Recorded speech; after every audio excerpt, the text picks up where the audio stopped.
വിശദമായ വാർത്തയിലേക്ക്.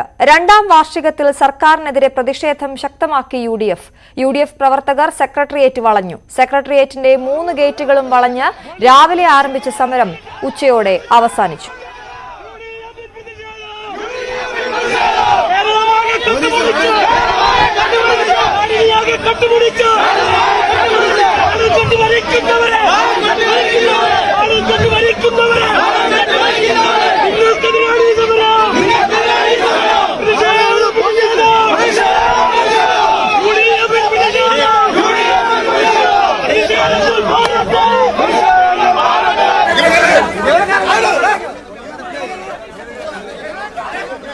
സർക്കാരിനെതിരെ ഞെട്ടിക്കുന്ന അഴിമതി കഥകൾ ഇനിയും പുറത്തുവരാനുണ്ടെന്നും ജനങ്ങളുടെ പ്രതിക്കൂട്ടിൽ നിർത്തി സർക്കാരിനെ വിചാരണ ചെയ്യുമെന്നും പ്രതിപക്ഷ നേതാവ് വി.ഡി. സതീശൻ പറഞ്ഞു. സംസ്ഥാന ഭരണം സിപിഎമ്മിന്റെ ശവക്കുഴി തോണ്ടുമെന്നും സതീശൻ പറഞ്ഞു. എല്ലാ ക്രിമിനൽ സംഘങ്ങളുടെയും എല്ലാ കൊള്ളരുതായ്മയുടെയും പുറകിൽ സിപിഎമ്മുകാരുണ്ടാകും. ജീർണത ബാധിച്ചൊരു പാർട്ടി നിങ്ങളുടെ ഈ ഭരണകാലത്ത് നിങ്ങൾക്ക് ഒരു റെക്കോർഡ് കൂടി ഉണ്ടാകും. നിങ്ങളുടെ പാർട്ടിയുടെ ശവക്കുഴി തോണ്ടിയിട്ടായിരിക്കും നിങ്ങൾ അധികാരത്തിൽ നിന്ന് ഇറങ്ങാൻ പോകുന്നത്. അത്രമാത്രം നിങ്ങളുടെ ഭരണത്തിൽ ഈ പാർട്ടിക്ക് ജീർണത ബാധിച്ചു. സെക്രട്ടേറിയറ്റിലേക്കുള്ള വഴികളെല്ലാം പ്രവർത്തകർ ഉപരോധിച്ചു. കമ്മീഷൻ സർക്കാരാണ് കേരളം ഭരിക്കുന്നതെന്ന് കെ.പി.സി.സി അധ്യക്ഷൻ ആരോപിച്ചു. കമ്മീഷൻ സർക്കാർ എന്നാണ് ഇപ്പോൾ ട്രോളിംഗ് ഈ സർക്കാരിന്റെ പേര്. ഇടതുപക്ഷ സർക്കാരിന്റെ പേര് പിണറായിയുടെ ഇടതുപക്ഷ ഗവൺമെന്റ് എന്തില്ല, കമ്മീഷൻ സർക്കാർ എന്നാണ് അതിന്റെ സർക്കാരായി മാറിയിരിക്കുന്നു നമ്മുടെ പ്രിയപ്പെട്ട പിണറായിയുടെ ഗവൺമെന്റ് എന്ന് നിങ്ങൾ ഓർക്കണം.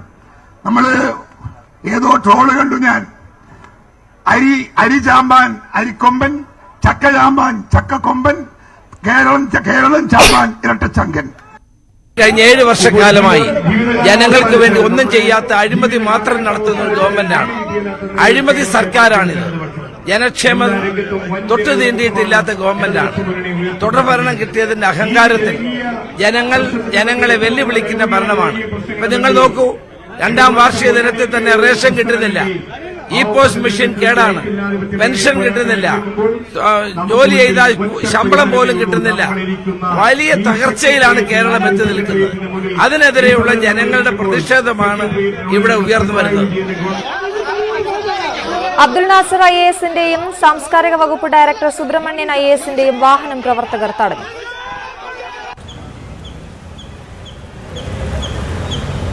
പണിയാവട്ടെ, മാത്രമല്ല വേറെ ഇഷ്ടം പോലെ പണിയുണ്ട്.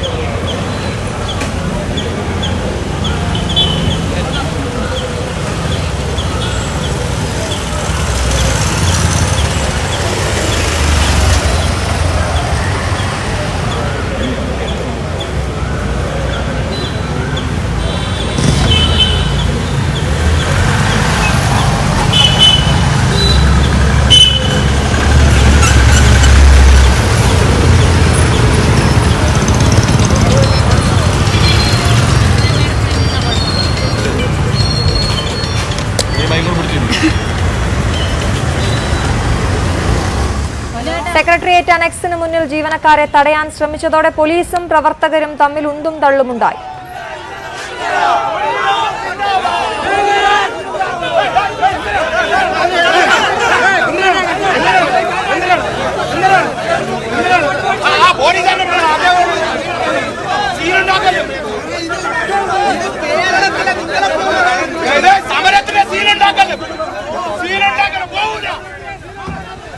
കൂടുതൽ വിവരങ്ങളുമായി ഡാൻ കുര്യൻ ചേരുന്നു തിരുവനന്തപുരത്തു നിന്നും. ഡാൻ, രാവിലെ മുതൽ തന്നെ സെക്രട്ടേറിയറ്റിന്റെ പ്രധാന കവാടങ്ങളെല്ലാം തടഞ്ഞുകൊണ്ടുള്ള ഒരു വലിയ സമരത്തിനാണ് UDF നേതൃത്വം നൽകിയത്. അതിന്റെ ഒരു പൊതുചിത്രം എങ്ങനെയായിരുന്നു? അശ്വതി, 6.5 മണിക്കൂർ നീണ്ട സമരമാണ് 12:30യോടെ അവസാനിച്ചിരിക്കുന്നത്. രാവിലെ 6 മണിക്ക് തന്നെ തിരുവനന്തപുരം ജില്ലയിലെ 4 നിയോജക മണ്ഡലങ്ങളിൽ നിന്നുള്ള കോൺഗ്രസ് UDF പ്രവർത്തകരാണ് ഈ പ്രതിഷേധവുമായി ആദ്യം സെക്രട്ടേറിയറ്റിന്റെ സമര കവാടത്തിന് മുമ്പിൽ ധർണയുമായി എത്തിയത്. അവർ കുത്തിയിരുന്ന് പ്രതിഷേധിക്കുന്നതിനിടയിൽ സമീപ ജില്ലകളിൽ നിന്നുള്ള കൊല്ലം, പത്തനംതിട്ട ജില്ലകളിൽ നിന്നുള്ള പ്രവർത്തകർ കൂടി എത്തി. ഏതാണ്ട് 9:30യോടെ എറണാകുളം, ഇടുക്കി, കോട്ടയം ജില്ലകളിൽ നിന്നുള്ള UDF പ്രവർത്തകർ കൂടി സെക്രട്ടേറിയറ്റിന്റെ സമീപത്തേക്ക് എത്തിയതോടെ സെക്രട്ടേറിയറ്റ് പരിസരം മുഴുവൻ സമരമുഖരിതമായി. ഒരുപക്ഷെ ഉമ്മൻചാണ്ടി സർക്കാരിനെ പ്രതിരോധത്തിലാക്കിയ സോളാർ സമരത്തിന് ശേഷം സെക്രട്ടേറിയറ്റുമായി ബന്ധപ്പെട്ട പ്രവർത്തനങ്ങൾ ഇങ്ങനെ അനിശ്ചിതത്വത്തിലാക്കിയ ഒരു സമരം അത് സമീപകാലത്തൊന്നും പ്രതിപക്ഷ കക്ഷികളുടെ ഭാഗത്തു നിന്നുണ്ടായില്ല. അത്രമാത്രം ജനപങ്കാളിത്തം കൊണ്ട് ശ്രദ്ധേയമായ ഒരു പ്രക്ഷോഭമാണ് UDF അല്പസമയം മുമ്പ് അവസാനിപ്പിച്ചിരിക്കുന്നത്. കക്ഷി നേതാക്കൾ ഉൾപ്പെടെ മുഴുവൻ കോൺഗ്രസ് നേതാക്കളും ഈ സമരപരിപാടികളുടെ ഭാഗമായി പ്രതിഷേധക്കാരെ അഭിസംബോധന ചെയ്തുകൊണ്ട് സംസാരിച്ചു എന്നത് തന്നെയാണ് ഈ സമരത്തിന്റെ ഏറ്റവും ശ്രദ്ധേയമായിട്ടുള്ള കാര്യം. നമുക്കറിയാം, ശക്തമായ വിമർശനം സർക്കാരിനെതിരെ, LDF സർക്കാരിനെതിരെ മാത്രമല്ല, മുഖ്യമന്ത്രി പിണറായി വിജയനെതിരെ വ്യക്തിപരമായി പേരെടുത്ത് വിമർശിക്കുന്ന ശക്തമായ വിമർശനമാണ് പ്രതിപക്ഷ നേതാവ് VD സതീശനും ഒപ്പം തന്നെ KPCC അധ്യക്ഷൻ K സുധാകരനും നടത്തിയത്. മുൻപ് അശ്വതി തന്നെ സൂചിപ്പിച്ച പോലെ സർക്കാരിനെതിരായ വിധിയെഴുത്തായി ജനമനസ്സുകളിൽ ഈ സമരം ഇടം പിടിക്കുമെന്ന് പറഞ്ഞുകൊണ്ടാണ് VD സതീശൻ ഈ സമരം ഉദ്ഘാടനം ചെയ്തത്. ഒപ്പം തന്നെ ലീഗ് നേതാക്കൾ, കേരള കോൺഗ്രസ് ജോസഫ് വിഭാഗം നേതാക്കൾ, മറ്റ് UDFന്റെ മുഴുവൻ ഘടകകക്ഷി നേതാക്കളും ഈ സമരത്തെ അഭിസംബോധന ചെയ്തുകൊണ്ട് സംസാരിച്ചു. അതിനിടയിൽ MK മുനീർ, ലീഗിന്റെ പ്രതിനിധിയായിട്ടുള്ള MK മുനീർ, അദ്ദേഹം സംസാരിക്കുന്നതിനിടയിൽ അദ്ദേഹം കൊഴിഞ്ഞു വീഴുന്ന സാഹചര്യമുണ്ടായി.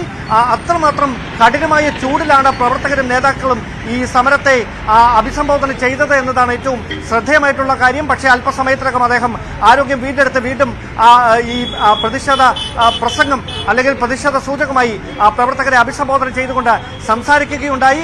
മുൻപ് സൂചിപ്പിച്ച പോലെ തന്നെ 3 ഗേറ്റുകൾ പൂർണ്ണമായും അടച്ചുകൊണ്ട് അല്ലെങ്കിൽ 3 ഗേറ്റുകൾക്ക് മുമ്പിൽ കൃത്യമായി സമരം ചെയ്തുകൊണ്ട് ഒരു ഗേറ്റിലൂടെ മാത്രം ജീവനക്കാരെ കടത്തിവിടുന്ന തരത്തിലേക്ക് ഈ സമരത്തിന്റെ ഒരു മുഖം മാറുന്ന സാഹചര്യമാണ് ഉണ്ടായത്. പോലീസ് വളരെ സംയമനത്തോടെയാണ് സമരത്തെ നേരിട്ടതെങ്കിലും ഒരു ഘട്ടത്തിൽ IAS ഉദ്യോഗസ്ഥരെ അടക്കം, മുതിർന്ന IAS ഉദ്യോഗസ്ഥരെ അടക്കം വഴിയിൽ തടയുന്ന ഒരു സാഹചര്യത്തിലേക്ക് കാര്യങ്ങൾ എത്തിയതോടെയാണ് നേരിയ തോതിലെങ്കിലും പോലീസും UDF പ്രവർത്തകരും തമ്മിൽ വാക്കേറ്റവും കയ്യേറ്റവും ഉണ്ടാകുന്ന ഒരു സാഹചര്യം ഉണ്ടായത്. അത് ഒഴിച്ചു നിർത്തിയാൽ മറ്റു തരത്തിലുള്ള സംഘർഷങ്ങളൊന്നും ഉണ്ടായിട്ടില്ല എന്നത് തന്നെയാണ് എടുത്തു പറയേണ്ട കാര്യം. ആയിരക്കണക്കിന് പ്രവർത്തകരാണ് രാവിലെ 6 മണി മുതൽ തുടങ്ങിയ ഈ പ്രതിഷേധ സമരങ്ങളിൽ പങ്കെടുക്കുന്നതിന് വേണ്ടി സെക്രട്ടേറിയറ്റ് പരിസരത്തേക്ക് എത്തിയത്. UDFനെ സംബന്ധിച്ച് കേവലം പിണറായി സർക്കാരിന്റെ 2ാം വാർഷികത്തിൽ ഈ ജനദ്രോഹ നയങ്ങൾക്കെതിരായ ഒരു പ്രതിഷേധ പരിപാടി എന്നതിനപ്പുറത്തേക്ക് വരാനിരിക്കുന്ന ലോക്സഭാ തെരഞ്ഞെടുപ്പ് മുന്നിൽ കണ്ടുകൊണ്ടുള്ള പ്രചരണ പരിപാടികളുടെ തുടക്കമായി കൂടി മാറിയിരിക്കുകയാണ് ഇന്നത്തെ ഈ പ്രതിഷേധ സംഗമം. അശ്വതി, ഡാൻ, മറ്റൊരു പ്രധാനപ്പെട്ട കാര്യം, നേരത്തെ തന്നെ മുൻകൂട്ടി അറിയിച്ച് നടത്തിയ ഒരു സമരമാണെങ്കിൽ പോലും പലയിടത്തും ആളുകൾക്ക് ഇത് വലിയ ബുദ്ധിമുട്ടുണ്ടാക്കിയെന്ന ദൃശ്യങ്ങൾ വ്യക്തമാണ്. ഒപ്പം ഈ സെക്രട്ടേറിയറ്റിനും അതിന് പരിസരത്തുമൊക്കെ ജോലിക്കെത്തുന്ന ജീവനക്കാർ വലിയ രീതിയിൽ ബുദ്ധിമുട്ടുന്നതും നമ്മൾ കണ്ടു. ആ രീതിയിൽ ഈ സമരം എങ്ങനെയാണ്?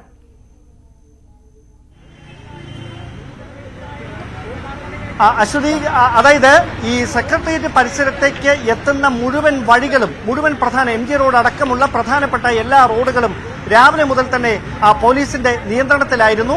ഏതാണ്ട് 6:30യോടെ തമ്പാനൂരിൽ നിന്ന് MG റോഡിലേക്ക് തിരിയുന്ന വഴിയിൽ പോലീസ് ബാരിക്കേഡുകൾ തീർത്ത് ഗതാഗതം നിയന്ത്രിക്കുന്ന സാഹചര്യമാണ് ഉണ്ടായത്. അതറിയാതെ വിദ്യാർത്ഥികളടക്കം അല്ലെങ്കിൽ നിരവധി ആളുകളാണ് ആ വഴിയായി രാവിലെ എത്തിയവർ വഴി തിരിച്ച് മറുവഴികൾ തേടേണ്ട സാഹചര്യമുണ്ടായത്. നിരവധി ആളുകൾ ഈ സ്റ്റാച്യു ജംഗ്ഷനിലേക്കും മറ്റും ജോലിക്കെത്തിയ നിരവധി ആളുകൾ തമ്പാനൂരിൽ ബസ് ഇറങ്ങി അവിടെ നിന്ന് നടന്ന് ഇവിടേക്ക് എത്തുന്ന ഒരു സാഹചര്യം. അങ്ങനെ നിരവധി ആളുകളാണ് ഈ കനത്ത ചൂടിലും ആ ചൂടിനെ അവഗണിച്ചുകൊണ്ട് കാൽനടയായി ജോലിക്ക് മറ്റുമായി സ്റ്റാച്യു ജംഗ്ഷനിലേക്ക് അടക്കം എത്തുന്ന സാഹചര്യം ഉണ്ടായത്. എന്തായാലും ഒരു പക്ഷേ നേരത്തെ തന്നെ ഈ സമരത്തെക്കുറിച്ച് അറിയിപ്പ് കൊടുത്തിട്ടുണ്ടായിരുന്നുവെങ്കിലും ഗതാഗത ക്രമീകരണങ്ങൾ എങ്ങനെയായിരിക്കും എന്നത് സംബന്ധിച്ച വ്യക്തമായ സൂചനകൾ അത് സാധാരണക്കാരായ ആളുകൾക്ക് ലഭ്യമാകാതെ പോയത് കൊണ്ടായിരിക്കണം കാൽനട യാത്രക്കാരടക്കം അല്ലെങ്കിൽ ബസ് യാത്രക്കാരടക്കം അതുമായി ബന്ധപ്പെട്ട് ബുദ്ധിമുട്ടുന്ന ഒരു സാഹചര്യം ഉണ്ടായത്. പക്ഷേ മറ്റു തരത്തിലുള്ള പ്രശ്നങ്ങളൊന്നും അതുമായി ബന്ധപ്പെട്ട് ഉണ്ടായിട്ടുമില്ല. എന്തായാലും കൃത്യമായി പറഞ്ഞാൽ ജനജീവിതം ഒരു തരത്തിൽ ഭാഗികമായെങ്കിലും ദുസ്സഹമാക്കുന്ന തരത്തിലാണ് ഈ സമരം ഇവിടെ പൂർണ്ണമായിരിക്കുന്നത്. അശ്വതി, ശരി ഡാൻ. എന്തായാലും UDFന്റെ സെക്രട്ടേറിയറ്റ് വളഞ്ഞുള്ള സമരത്തിന്റെ സമഗ്ര ചിത്രമാണ് ഡാൻ കുര്യൻ അവിടെ നിന്നും നൽകിയത്. സർക്കാരിന്റെ 2ാം വാർഷികത്തിൽ രാപ്പകൽ സമരം നടത്തിയാണ് BJPയുടെ പ്രതിഷേധം. ഇന്നലെ രാത്രി ആരംഭിച്ച പ്രതിഷേധം പാളയം രക്തസാക്ഷി മണ്ഡപത്തിൽ ഇപ്പോഴും തുടരുകയാണ്. ഇന്നലെ കേന്ദ്രമന്ത്രി V മുരളീധരനാണ് പ്രതിഷേധം ഉദ്ഘാടനം ചെയ്തത്. സ്വന്തം കുടുംബത്തിനു വേണ്ടി മാത്രം പ്രവർത്തിക്കുന്ന കുടുംബനാഥനായി പിണറായി അധപ്പതിച്ചെന്ന് VV രാജേഷ് കുറ്റപ്പെടുത്തി. അനുജത്തെ കാണിച്ച് ജ്യേഷ്ഠത്തെ കല്യാണം കഴിപ്പിക്കുന്നു എന്ന് പറയുന്ന ഒരു പഴമൊഴിയെ അന്വർത്ഥമാക്കുന്ന തരത്തിൽ അധികാരത്തിലെത്തിക്കഴിഞ്ഞാൽ VS അച്യുതാനന്ദനായിരിക്കാം ഒരുപക്ഷെ കേരളത്തിലെ മുഖ്യമന്ത്രി എന്ന് ജനങ്ങളെ തെറ്റിദ്ധരിപ്പിച്ചുകൊണ്ട് VS അച്യുതാനന്ദനെ അന്ന് പാർട്ടി പ്രവർത്തകരുടെ ഇടയിൽ ഉണ്ടായിരുന്ന ഒരു പിന്തുണയെ മുതലാക്കിക്കൊണ്ടാണ് പിണറായി വിജയൻ അധികാരത്തിൽ വന്നത്. അതിനുശേഷം ലോക കമ്മ്യൂണിസ്റ്റ് ചരിത്രത്തിൽ തന്നെ എടുത്ത് പരിശോധിച്ചു കഴിഞ്ഞാൽ ഒരു കമ്മ്യൂണിസ്റ്റ് നേതാവും കാട്ടിയിട്ടില്ലാത്ത തരത്തിലുള്ള ഫാസിസ്റ്റ് സമീപനവും അഴിമതിയും കാട്ടിയാണ് പിണറായി വിജയൻ മുന്നോട്ട് പോകുന്നത്. സ്വന്തം കുടുംബത്തിന് വേണ്ടി മാത്രം ജീവിക്കുന്ന സ്വാർത്ഥനായ ഒരു കുടുംബനാഥൻ മാത്രമായിട്ട് അധപ്പതിച്ചിരിക്കുകയാണ് പിണറായി വിജയൻ. രാപ്പകൽ സമരം അവിടെ തുടരുകയാണ്. അവിടെ നിന്നും VV വിനോദ് ചേരുന്നുണ്ട് വിവരങ്ങളുമായി. വിനോദ്, BJP UDF ഇവിടെ വലിയ രീതിയിലുള്ള സെക്രട്ടേറിയറ്റിന് മുന്നിൽ സമരം നടത്തുമ്പോൾ BJP അവിടെ രാപ്പകൽ സമരം തുടരുകയാണ്. അവരുടെ ഒരു സമര രീതി എങ്ങനെയാണ്? ഏതൊക്കെ നേതാക്കളാണ് ഇന്ന് പ്രസംഗിച്ചത്? എന്തൊക്കെ കാര്യങ്ങളാണ് പറഞ്ഞത്?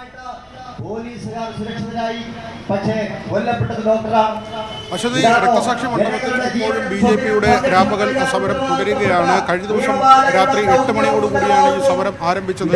യുവമോർച്ച സെക്രട്ടേറിയറ്റിലേക്ക് മാർച്ച് നടത്തിയിരുന്നു. പ്രതിഷേധ മാർച്ചാണ്. ഈ 2ാം വാർഷികവുമായി ബന്ധപ്പെട്ടുള്ള പ്രതിഷേധ മാർച്ച് യുവമോർച്ച നടത്തിയിരുന്നു. ഇതിന് തുടർച്ചയായി രാപ്പകൽ സമരം ആരംഭിച്ചു. സമരം ഇപ്പോഴും തുടരുന്നു. കേന്ദ്രമന്ത്രി V മുരളീധരൻ ഉൾപ്പെടെയുള്ളവർ വേദിയിലുണ്ട്. രാജേഷ്, നേരത്തെ ദേശീയ ഉപാധ്യക്ഷൻ AP അബ്ദുള്ള കുട്ടി ഉൾപ്പെടെയുള്ളവർ ഇവിടെ പങ്കെടുത്തു മടങ്ങി. അനിൽ ആന്റണി അടക്കമുള്ള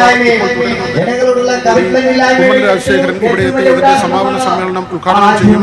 നേരത്തെ സൂചിപ്പിച്ചതുപോലെ തന്നെ സർക്കാരിന്റെ അഴിമതി അത് തന്നെയാണ് തുറന്നു കാട്ടിക്കൊണ്ടുള്ള BJPയുടെ സമരവും UDF സമരത്തിന് സമാനമായി തന്നെയാണ്. തലസ്ഥാന നഗരം ഇന്ന് ഈ പ്രതിഷേധ സമരങ്ങളുടെ വേദിയായി മാറുന്നു.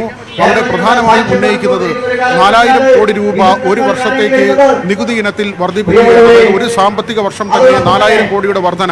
ഇത് വലിയ കോർപ്പറേറ്റുകളോ വലിയ വ്യവസായ സ്ഥാപനങ്ങളോ ഇല്ലാത്ത കേരളത്തിൽ, ചെറിയൊരു സംസ്ഥാനമായ കേരളത്തിൽ ജനങ്ങളുടെ മുകളിൽ ഈ നികുതി ഭാരം വന്നു വീഴുന്ന സാഹചര്യം. അതോടൊപ്പം തന്നെ ലഹരിക്കടത്ത് 25,000 കോടി രൂപയുടെ ലഹരിയാണ് കൊച്ചിയിൽ പിടികൂടിയത്. ഇത് ആദ്യം തന്നെ 25,000 കോടി രൂപയുടെ ലഹരി എന്നത് വിശ്വസിക്കാൻ കഴിയില്ല. പല ഘട്ടങ്ങളിലായി ഇങ്ങനെ ലഹരിക്കടത്ത് നടന്നിട്ടുണ്ട്. ഇതിന് ഒത്താശ ചെയ്തത്, ഇതിന് കൂട്ടുന്നത് CPM ആണ്. മുഖ്യമന്ത്രി ഇതിന് കൂട്ടുന്ന ഗുരുതരമായ ആരോപണം BJP ഉന്നയിക്കുന്നുണ്ട്. അതോടൊപ്പം സ്ത്രീ സുരക്ഷ ഉൾപ്പെടെയുള്ള കാര്യങ്ങൾ ദിവസവും 42 സ്ത്രീകൾ, അത് ക്രൈം റെക്കോർഡ് ബ്യൂറോയുടെ കണക്ക് ഉദ്ധരിച്ചുകൊണ്ടാണ് അവർ പറയുന്നത്, 42 സ്ത്രീകളെങ്കിലും ഇങ്ങനെ പല വിധത്തിലുള്ള പീഡനങ്ങൾക്ക് ഇരയാകുന്നു. ഇക്കാലയളവിൽ ഏതാണ്ട് 1,15,000-ഓളം കേസുകൾ രജിസ്റ്റർ ചെയ്യുന്ന സാഹചര്യം. എന്ത് സുരക്ഷിതത്വമാണ് സ്ത്രീകൾക്ക് കേരളത്തിലുള്ളത്? രാജ്യസുരക്ഷയെ ബാധിക്കുന്ന തരത്തിൽ CPMന്റെ ഭാഗത്തു നിന്നുള്ള നടപടികൾ മാത്രവുമല്ല, മുഖ്യമന്ത്രി പ്രവർത്തിക്കുന്നത് ഒരു കുടുംബനാഥനായി. ഈ സംസ്ഥാനത്തെ ധനം അല്ലെങ്കിൽ ഖജനാവ് അത് മക്കൾക്ക് വേണ്ടി പങ്കുവെക്കുന്ന ഒരു അച്ഛനായി, കുടുംബനാഥനായി പിണറായി അധപ്പതിച്ചിരിക്കുന്നു എന്ന കാര്യമാണ് VV രാജേഷ് പറഞ്ഞത്. അതോടൊപ്പം മകനെ ദുബായിൽ നിർത്തി റിവേഴ്സ് ഹവാല എന്ന നിലയിൽ പിണറായി പ്രവർത്തിക്കുന്നു എന്ന കാര്യം അബ്ദുള്ള കുട്ടി ആരോപിക്കുന്നു. ഇത്തരത്തിൽ ഇടത് സർക്കാരിനെ കടന്നാക്രമിച്ചുകൊണ്ടുള്ള ഒരു സമരം തന്നെയാണ് BJP നടത്തുന്നത്. മാത്രവുമല്ല, ഒരാഴ്ചക്കാലം നീണ്ടു നിൽക്കുന്ന പ്രതിഷേധ വാരം BJP ആചരിക്കുന്നുണ്ട്. മറ്റ് ജില്ലകളിലും ഇന്ന് സമാനമായ സമരപരിപാടികൾ. വലിയ വിമർശനമാണ് സർക്കാരിനെതിരെയും മുഖ്യമന്ത്രിക്കെതിരെയും BJP നേതാക്കളും ഉയർത്തിയത്. കേരളം പിടിക്കും മുൻപ് BJP പിണറായിയെ പിടിക്കുമെന്നായിരുന്നു അബ്ദുള്ള കുട്ടി പ്രതികരിച്ചത്. നരേന്ദ്രമോദി പറഞ്ഞെന്താണ്? കേരളം ഞങ്ങൾ പിടിക്കും. ഈ യോഗത്തിൽ വെച്ച് ഒരു കാര്യം കൂടി ഞാൻ കൂട്ടി പറയുന്നു. കേരളം പിടിക്കുക മാത്രമല്ല, അതിനു മുമ്പ് ഈ പിണറായി വിജയനെ ഞങ്ങൾ പിടിക്കും. കേരളത്തിലെ ഏറ്റവും വലിയ അഴിമതിക്കാരനായ ഈ പിണറായി വിജയനെ ഞങ്ങൾ പിടിക്കും എന്ന് ഈ രാപ്പകൽ സമരത്തിൽ പറയാൻ ഞാൻ ആഗ്രഹിക്കുകയാണ്. കേരളം കണ്ട ഏറ്റവും വലിയ കൊള്ളക്കാരുടെ സർക്കാരാണ് ഇപ്പോൾ ഭരിക്കുന്നതെന്ന BJP സംസ്ഥാന അധ്യക്ഷൻ K സുരേന്ദ്രൻ. ഇന്ത്യയിലെ ഏറ്റവും വലിയ അഴിമതിക്കാരനായ മുഖ്യമന്ത്രിയാണ് പിണറായി. സർക്കാരിന്റെ ജനവിരുദ്ധ നയങ്ങൾക്കെതിരെ എറണാകുളത്ത് കണയന്നൂർ താലൂക്ക് ഓഫീസ് മാർച്ചിൽ സംസാരിക്കുകയായിരുന്നു സുരേന്ദ്രൻ. കേരളം കണ്ടതിൽ വച്ചിട്ടുള്ള ഏറ്റവും വലിയ കൊള്ളക്കാരുടെ സർക്കാരാണ് പിണറായി വിജയന്റെ സർക്കാർ. ആലിബാബയും 41 കള്ളന്മാരും എന്ന് പറയുന്നത് പോലെ പിണറായി വിജയനും 20 കള്ളന്മാരും ചേർന്ന് നമ്മുടെ നാടിനെ കൊള്ളയടിച്ചുകൊണ്ടിരിക്കുക. ഈ സർക്കാരിന്റെ മുഖമുദ്ര അഴിമതി എന്നുള്ളതാണ്. എല്ലാ കാര്യത്തിലും അഴിമതി നടത്തുന്ന സർക്കാരാണ് പിണറായി വിജയന്റെ സർക്കാർ. ഒരവസരം ഏത് കിട്ടിയാലും അതിൽ കൊള്ളയടിക്കുക എന്നുള്ളതാണ് പിണറായി വിജയൻ സർക്കാരിന്റെ രീതി. പ്രതിപക്ഷ സമരത്തെ വിമർശിച്ച ധനമന്ത്രി കെ.എൻ. ബാലഗോപാൽ ജനവികാരം ഉൾക്കൊള്ളാതെയുള്ള സമരമാണ്. ഏറ്റവും മികച്ച ഭരണമാണ് കഴിഞ്ഞ 2 വർഷത്തേത്. സർക്കാരിനെതിരെ അപഖ്യാതി പ്രചരിപ്പിക്കുകയാണ് പ്രതിപക്ഷമെന്നും ധനമന്ത്രി വിമർശിച്ചു. പ്രതിപക്ഷം പറഞ്ഞതനുസരിച്ചിട്ട് അല്ല, ജനങ്ങൾ കൂടുതൽ അംഗീകരിച്ചത് ഇടതുപക്ഷത്തെയാണ്. അപ്പോൾ അതുകൊണ്ട് അതിനെ ക്രിയാത്മകമായിട്ട് അതിനെ നേരിടുക എന്നുള്ളതല്ല അവർ ചെയ്യുന്നത്. ഇന്നിപ്പോൾ അവിടെ സമരം നടത്തിക്കൊണ്ട് സമരം നടത്താനുള്ള അവകാശം എല്ലാവർക്കും ഉണ്ട്, സമരം നടത്താം. പക്ഷെ ജനങ്ങളിത് കാണുന്നുണ്ട്. കേരളത്തിൽ ഏറ്റവും മോശപ്പെട്ട അവസ്ഥയിലേക്കാണോ ഈ 2 വർഷം പോയത്? ഈ 2 വർഷം മാത്രമല്ല, കഴിഞ്ഞ 5 വർഷം കൂടി ചേർക്കണം. 5 2 7 വർഷം. ഇന്ന് അദ്ദേഹം പ്രതിപക്ഷ നേതാവ് പറയുന്നത് കേട്ടു, തലയിൽ മുണ്ടിട്ട് കേരളത്തിലെ നേതാക്കന്മാർക്ക്, മുഖ്യമന്ത്രി ഉൾപ്പെടെയുള്ളവർക്ക് പുറത്തിറങ്ങാൻ പറ്റും. തലയിൽ വെയിലൊക്കെ വരുമ്പോഴോ മഴ വരുമ്പോഴോ എല്ലാവരും കൊട പിടിക്കുന്ന പോലെ അല്ലാതെ ഏറ്റവും അഭിമാനത്തോടു കൂടി തല ഉയർത്തിപ്പിടിച്ച് ഇന്ത്യയിലെ ഏറ്റവും മെച്ചപ്പെട്ട, ലോകത്തെ ഇത്തരം രാജ്യങ്ങളിലെ, സംസ്ഥാനങ്ങളിൽ, പ്രദേശങ്ങളിൽ ഏറ്റവും മെച്ചപ്പെട്ട വികസനം ഉണ്ടാക്കിയ സ്ഥലമാണ് എന്ന് കാണിച്ചുകൊണ്ട് അന്തസ്സോടുകൂടി മുന്നോട്ട് പോകാൻ പറ്റും. അത് കേരളത്തിലെ പ്രതിപക്ഷ നേതാവാണ് എന്നുള്ളത് കൊണ്ട് തന്നെ ശ്രീ സതീശനും പുറത്തു പോകുമ്പോൾ തലയെ മുണ്ടേണ്ടി വരത്തില്ല. കാരണം കേരളത്തിലെ പ്രതിപക്ഷ നേതാവല്ലേ, ഇത്രയും വികസനമുള്ള കേരളമാണല്ലോ. കേരളം എങ്ങനെയാണ് ചെയ്യുന്നതെന്ന് വാസ്തവത്തിൽ കേരളത്തിന് പുറത്തു പോകുമ്പം, ഇന്ത്യക്ക് പുറത്തു പോകുമ്പം ഈ കേരളം എന്ന് പറയുന്ന സംസ്ഥാനത്ത് നടന്ന ഡെവലപ്മെന്റിനെ സംബന്ധിച്ച് പ്രതിപക്ഷ നേതാവിനും കോൺഗ്രസ് നേതാക്കന്മാർക്കും BJP നേതാക്കന്മാർക്കും ഉൾപ്പെടെ പറയാം, ഞങ്ങളുടെ സ്റ്റേറ്റ് കേരളമാണ്, കേരളത്തിൽ ഇത് തന്നെ ഡെവലപ്മെന്റ് ഉണ്ട്, അവിടെ ദരിദ്രര് പോലും ഇല്ലാത്ത തരത്തിലുള്ള വികസന കാര്യങ്ങളാണ്, കൂടുതൽ തൊഴിലവസരങ്ങളാണ്, കൂടുതൽ റിസർച്ചും ഗവേഷണം നടക്കുന്നത്. അതുകൊണ്ട് രാഷ്ട്രീയമായി അവർ എതിർക്കുന്നുള്ളൂ. പക്ഷേ യഥാർത്ഥ വസ്തുത കൂടി മനസ്സിലാക്കാനും രാഷ്ട്രീയം പറഞ്ഞിട്ട് വോട്ട് തേടാനുമുള്ള പ്രവർത്തനമാണ് വേണ്ടത്. ഇല്ലാതെ അപഖ്യാതി പറയുന്ന തരത്തിലേക്ക് കാര്യങ്ങൾ പറയുന്നതല്ല ശരി എന്നാണ് എനിക്ക് പറയാറ്. പ്രതിപക്ഷത്തെ വിമർശിച്ച മന്ത്രി ജെ. ചിഞ്ചുറാണി, പ്രതിപക്ഷത്തിന്റേത് സമരത്തിന് വേണ്ടിയുള്ള സമരമാണ്. പ്രതിപക്ഷത്ത് LDF ആയിരുന്നെങ്കിൽ തങ്ങളും സമരം ചെയ്തേനെ. എല്ലാ മേഖലയിലും വികസനം കൊണ്ടുവന്ന സർക്കാരാണ് കേരളം ഭരിക്കുന്നതെന്നും മന്ത്രി പറഞ്ഞു. പ്രതിപക്ഷം ഇവിടെ ഇങ്ങനെ അവർക്കൊരു സമരം എന്തെങ്കിലും ചെയ്യണ്ടേ? അതിപ്പോൾ ഞങ്ങൾ പ്രതിപക്ഷമാണെങ്കിൽ ഞങ്ങൾ തന്നെ ചെയ്യുമായിരുന്നു. അവർ പ്രതിപക്ഷമായിട്ട് അവർ ചെയ്യുന്നു, അത്രയേ ഉള്ളൂ. ഇടവേള.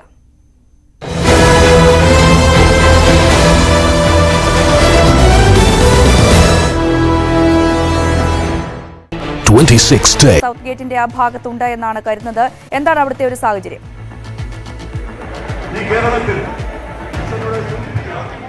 ഞാനിപ്പോൾ സൗത്ത് ഗേറ്റിന്റെ പ്രതിഷേധം നടക്കുന്ന പ്രതിഷേധക്കാരുടെ നടുവിലാണുള്ളത്. അതായത് എൻ്റെ പിറകിലും എൻ്റെ മുൻഭാഗത്തും വലിയ രീതിയിലുള്ള UDF പ്രവർത്തകരുടെ ഒരു വലിയ ആൾക്കൂട്ടമുണ്ട്. കുറേ പേർക്ക് ഇരിക്കാനുള്ള സൗകര്യമുണ്ട്, കുറേ പേർ നിന്ന് ഈ പ്രതിഷേധ പരിപാടികളുടെ ഭാഗമാകുന്നുണ്ട്. വലിയ ആൾക്കൂട്ടമാണ്. നേരത്തെ നമ്മൾ 8 മണിക്കെല്ലാം ഇവിടെ നിന്ന് റിപ്പോർട്ട് ചെയ്യുന്ന സമയത്ത് ഇത്രത്തോളം പ്രതിഷേധക്കാർ ഉണ്ടായിരുന്നില്ല. പക്ഷേ ഇപ്പോൾ സാഹചര്യങ്ങൾ മാറിയിരിക്കുന്നു. പൂർണ്ണമായി MG റോഡ് ഈ പ്രതിഷേധക്കാരെ കൊണ്ട് നിറഞ്ഞിരിക്കുന്നു. നിലവിൽ VS ശിവകുമാർ പ്രസംഗിക്കുകയാണ്, പ്രതിഷേധക്കാരെ അഭിസംബോധന ചെയ്ത് പ്രസംഗിക്കുകയാണ്. ഈ ഒരു കാഴ്ച, അതായത് കണ്ടോൺമെന്റ് ഗേറ്റ് മുതൽ തിരിഞ്ഞ് കണ്ടോൺമെന്റ് ഗേറ്റിൽ ആരംഭിച്ച് സൗത്ത് ഗേറ്റിൽ വരെ, അതായത് കണ്ടോൺമെന്റ് ഗേറ്റിന്റെ പരിസരമല്ല, നോർത്ത് ഗേറ്റ് മുതൽ ആരംഭിച്ച് സൗത്ത് ഗേറ്റ് വരെയുള്ള ഈ ഒരു MG റോഡിന്റെ ഭാഗം, അതായത് സ്റ്റാച്യുവിലെ പ്രധാന റോഡ് പൂർണ്ണമായി ഇപ്പോൾ UDF പ്രവർത്തകരെ കൊണ്ട് നിറഞ്ഞിരിക്കുന്നു. സർക്കാരിനെതിരെയുള്ള പ്രതിഷേധം അത് ശക്തമായി അടയാളപ്പെടുത്തിക്കൊണ്ട് സർക്കാരിന്റെ 2ാം വാർഷിക ദിവസമായ ഇന്ന് തന്നെ ആ ഒരു പ്രതിഷേധം കൃത്യമായി രേഖപ്പെടുത്തിക്കൊണ്ട് UDF പ്രവർത്തകർ രാവിലെ മുതൽ സെക്രട്ടേറിയറ്റിന് മുന്നിൽ എത്തിയിരിക്കുന്നു. സെക്രട്ടേറിയറ്റ് പൂർണ്ണമായി വളഞ്ഞിരിക്കുന്നു. കണ്ടോൺമെന്റ് ഗേറ്റ് ഒഴികെയുള്ള 3 ഗേറ്റുകൾ, south gate, north gate, YMC gate, ഈ 3 ഗേറ്റുകളും പൂർണ്ണമായി വളഞ്ഞിരിക്കുന്നു. വളരെ ഒരുപക്ഷെ ഈ സമീപകാലത്ത് നമുക്ക് കാണാത്ത ഒരു കൃത്യമായ ഓർഗനൈസ് ചെയ്ത, കൃത്യമായി ആസൂത്രണം ചെയ്ത് നടപ്പാക്കിയ ഒരു സമരമെന്ന് പറയാം. സാധാരണഗതിയിൽ UDFന്റെ സമരങ്ങൾ അത്തരത്തിൽ വലിയൊരു ആസൂത്രിതമായി, ഒരുപക്ഷെ CPM അല്ലെങ്കിൽ LDF പോലെ വലിയ ഒരു കേഡർ സ്വഭാവമുള്ള പാർട്ടിയല്ല. അതുകൊണ്ട് തന്നെ പലപ്പോഴും സംഘടിതമായി ഇത്തരത്തിൽ വലിയ ആൾക്കൂട്ടത്തേക്ക് സംഘടിപ്പിക്കുമ്പോൾ പല പാളിച്ചകളും സംഭവിക്കാറുണ്ട്. പക്ഷേ ഇന്ന് ഇതുവരെ അത്തരം ഒരു പാളിച്ച സംഭവിക്കുകയോ വളരെ ആസൂത്രിതമായി മാത്രം വളരെ ആസൂത്രിതമായി നടത്തിയ ഒരു പരിപാടിയാണ്, അത്തരമൊരു പ്രതിഷേധമാണ്. അതിന്റെ ചില ഉദാഹരണങ്ങൾ കൂടി കാണിച്ചു കഴിഞ്ഞാൽ നമുക്കറിയാം. ഒരു സെക്കൻഡേ, ഇത് ഇപ്പോൾ UDF പ്രവർത്തകർക്ക് കുടിക്കാൻ നൽകിയ വെള്ളമാണ്. ഈ കുടിക്കാൻ നൽകിയ വെള്ളത്തിൽ കുപ്പിയിലാണ് നമ്മൾ ഈ കോൺഗ്രസ് പ്രവർത്തകരുടെ, അതായത് K. സുധാകരൻ, VD സതീശൻ അടക്കമുള്ള, പാലോട് രവി അടക്കമുള്ളവരുടെ ഫോട്ടോകളെല്ലാം ചെയ്തുകൊണ്ട്, അതായത് അത്തരത്തിൽ പോലും ആസൂത്രിതമായി, അത്രത്തോളം ആസൂത്രണം ഇതിൽ ദിവസങ്ങൾക്ക് മുൻപ് നടത്തിയ ആസൂത്രണം, ഈ ഒരു സാധാരണ ഒരു കുടിവെള്ളത്തിൽ പോലും അവരുടെ പ്രതിഷേധ സംഗമത്തിന്റെ അല്ലെങ്കിൽ പ്രതിഷേധ കൂട്ടായ്മയുടെ കൃത്യമായ അടയാളം രേഖപ്പെടുത്തിക്കൊണ്ട് ആ രീതിയിൽ ആസൂത്രണം ചെയ്ത ഒരു സമരമാണ്. അതെന്തായാലും ഈ ഒരു കാഴ്ച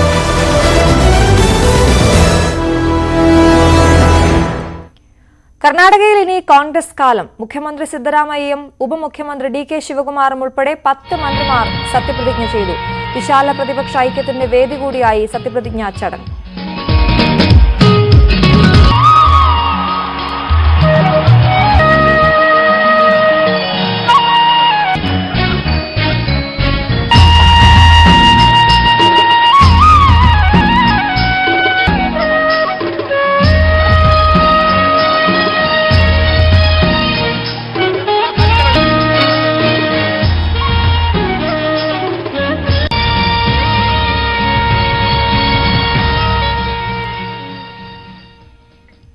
ER രാകേഷ് കൂടുതൽ വിവരങ്ങളുമായി ചേരുന്നു. രാകേഷ്, പ്രൗഢഗംഭീരമായ വേദിയും സദസ്സുമായിരുന്നു.